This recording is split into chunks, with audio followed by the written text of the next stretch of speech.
विकास और विरासत की भूमि के रूप में स्थापित करने के लिए यहाँ पर उपस्थित मेरे बहनों और भाइयों, आप सबका मैं हृदय से अभिनंदन करता हूँ, स्वागत करता हूँ। बहनों भाइयों,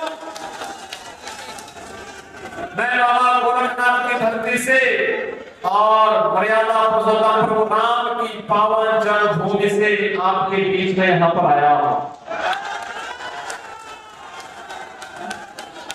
भारत के यशस्वी प्रधानमंत्री और दुनिया के सबसे लोकप्रिय राजनेता मोदी जी का संदेशा लेकर के आया हूं और संदेशा यही लेके आया हूं कि 4 चरणों के चुनाव पहले संपन्न हो गए थे, 5वां चरण चल रहा है और अब पूरे देश के अंदर एक पहले 3 चरणों में 4 चरणों में जो लहर थी, 5वें चरण में वो सुनामी बन चुकी है, मोदी की सुनामी पूरे देश के अंदर।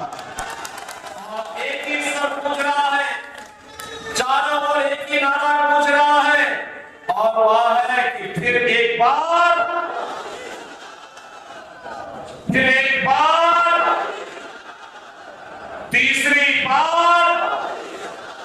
तीसरी बार अब की बार जब हम 400 पार की बात करते हैं तो बहनों भाइयों कांग्रेस को चक्कर आने लगता है। और चक्कर इसलिए आने लगता है क्योंकि 400 सीटों पर तो चुनाव ही नहीं लड़ रही है, तो जीतेगी कैसे? और इसीलिए तो मैं कह रहा हूं, जनता जनार्दन से जवाब देती है। क्या जवाब देती है? जवाब देती है कि जो राम को लाए हैं,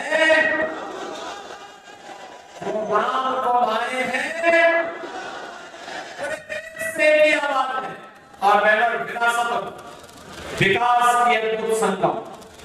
अयोध्या में रामलला आ गए और कांग्रेस को तो सत्ता की इतनी जल्दी थी कि करतारपुर साहब को ये बोल गई थी। तो मोदी जी आए, तो मोदी जी ने आने के बाद करतारपुर कॉरिडोर के निर्माण के कार्यक्रम को भी आगे बढ़ाया। गुरु नानक देव की पावन धरा को भी भारत का हिस्सा बनाने का कार्य आगे बढ़ाया और गुरु गोविंद सिंह जी महाराज के 4 साहबजादों ने जिन्होंने सर हिंद के लिए अपने आप को बलिदान किया था, उनके नाम पर 26 दिसंबर की तिथि को वीर बाल दिवस के रूप में मनाने की घोषणा भी की है। इसलिए बहनों भाइयों, आज इसीलिए मैं आपके पास आया हूँ कि पावन धारा तो मेरे लिए 2 प्रकार से महत्वपूर्ण है। गुरु नानक देव जी से लेकर के गुरु गोविंद सिंह जी के साहबजादों की पावन धारा के रूप में और हमारे नाथ संप्रदाय के पवित्र संत बाबा सिरसाई नाथ जी के नाम पर, जिनके नाम पर इस सिरसा बसा हुआ है, इसलिए ये मेरे लिए एक पावन धारा है। इसको मैं कोटि नमन करता हूँ, आप सबका अभिनंदन करता हूँ, स्वागत करता हूँ। आज देश बदल चुका, हमारी पीढ़ी समझदारी है कि हम नए भारत के नागरिक हैं, मोदी जी के नेतृत्व में कार्य कर रहे हैं और जो दुनिया के लिए संभव है, जो कांग्रेस के लिए असंभव था, वो मोदी जी ने संभव करके दिखा कर दिया। देखो, पहले दुनिया में भारत का सम्मान नहीं बचा, लोग भारत को सर की निगाहों से देखते थे। पहले दुनिया में भारत के बारे में तमाम प्रकार की चर्चाएं होती थी, हमारी सीमाएं सुरक्षित नहीं थी, दुश्मन भारत की सीमा में घुस जाता था, आतंकी विस्फोट होते थे, जगह जगह विस्फोट होते थे, नक्सलवाद चारों ओर फैला हुआ था, विकास कार्य ठप पड़े थे। जब सुबह उठते थे तो पहला समाचार भ्रष्टाचार का और सायकाल होते होते आतंकी वारदात की घटनाएं आने लगती थी, निर्दोष लोग मारे जाते थे, सेना के जवान शहीद होते थे, गरीबों के कल्याण के लिए कोई योजना नहीं थी, कोई गरीब भूख से मरता था, किसान आत्महत्या करता था, दवा के भाव में मरीज दम तोड़ता था, बेटी और व्यापारी सुरक्षित नहीं थी। बहनों और भाइयों, पिछले 10 वर्ष में मोदी जी ने भारत की तस्वीर और तकदीर को बदला। ये तस्वीर और तकदीर को कैसे बदल दिया? आज भारत का सम्मान दुनिया में बढ़ा। दुनिया में कोई संकट आता है, लोग दुनिया भारत की तरफ देखती है। सीमाएं सुरक्षित है, अब कोई दुश्मन भारत की सीमाओं का अतिक्रमण नहीं कर सकता है, क्योंकि नया भारत है और आतंकी वारदात तो नहीं होती, इसमें नकेल कसा गया। लेकिन अगर पटाखा भी छोड़ तो ये भारत है, छेड़ता नहीं है, लेकिन अगर कोई छेड़ता है तो उसको छोड़ता भी नहीं।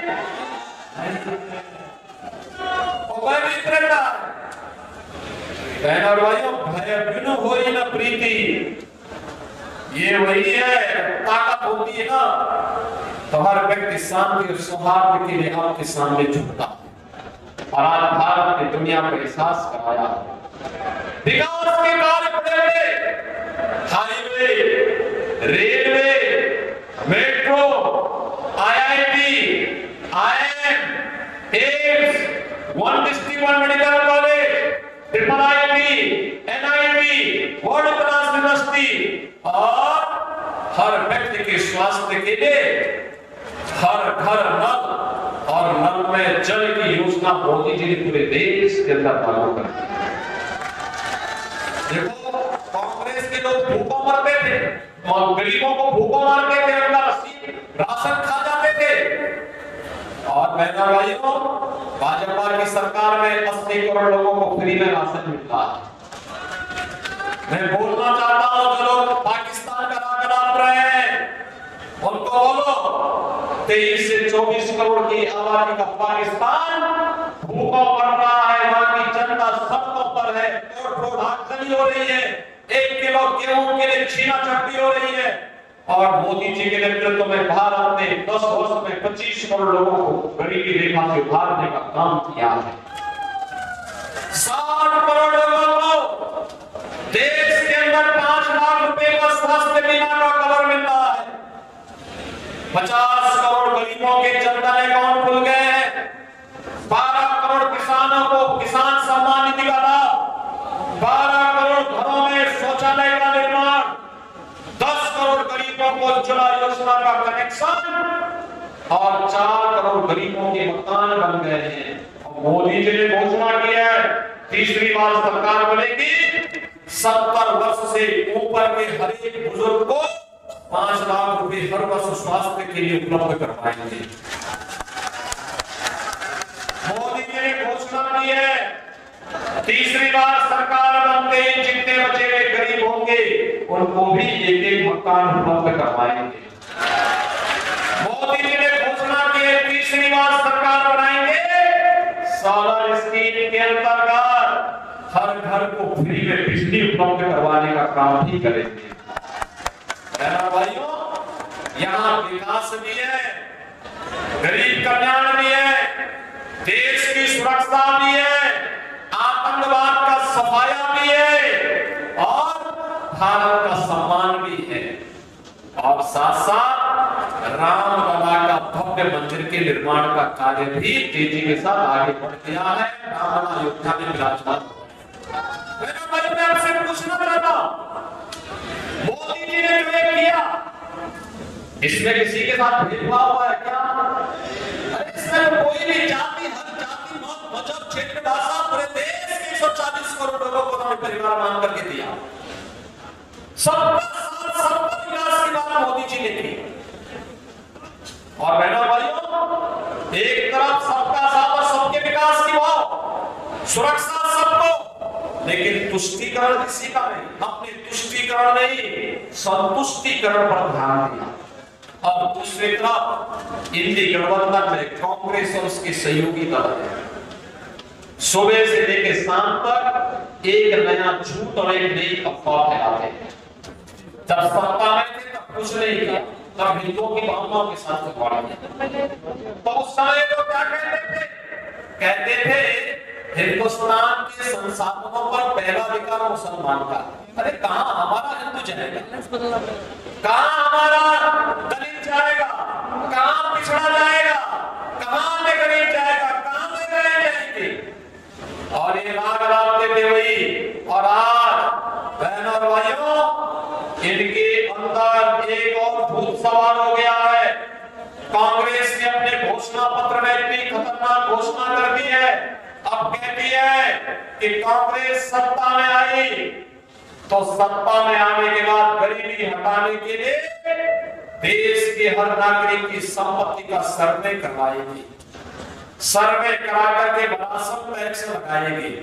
विरासत टैक्स का मतलब आपके बाप की, आपके दादा की, आपके ग्रैंडफादर, आपके फादर, जिसकी भी प्रॉपर्टी आपको मिली होगी, उस प्रॉपर्टी में से आपकी प्रॉपर्टी कांग्रेस के लोग ले लेंगे और फिर इस प्रॉपर्टी को वह मुसलमानों को बांट देंगे। क्या आप इसको स्वीकार करेंगे? क्या आप इसको स्वीकार करेंगे? क्या आप पाकिस्तानियों को और मुसलमानों को अपनी संपत्ति पे कब्जा करने देंगे? क्या अरे हर किसी भारतीय जनता पार्टी को मौका ही नहीं आने देंगे।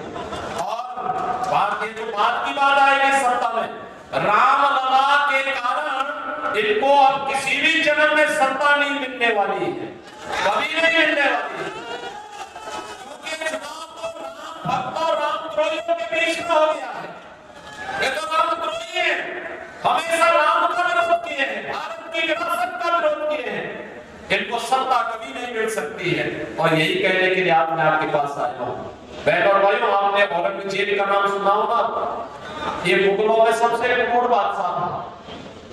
औरंगजेब, कोई मुसलमान भी अपने पुत्र का नाम औरंगजेब नहीं रखता, मालूम है ना आपको? इसलिए नहीं रखता, औरंगजेब ने सत्ता के लिए पहले अपने भाई की हत्या की और फिर अपने बाप को भी जेल में भेज दिया। बाप उसका पानी के तरसते तरसते मर गया।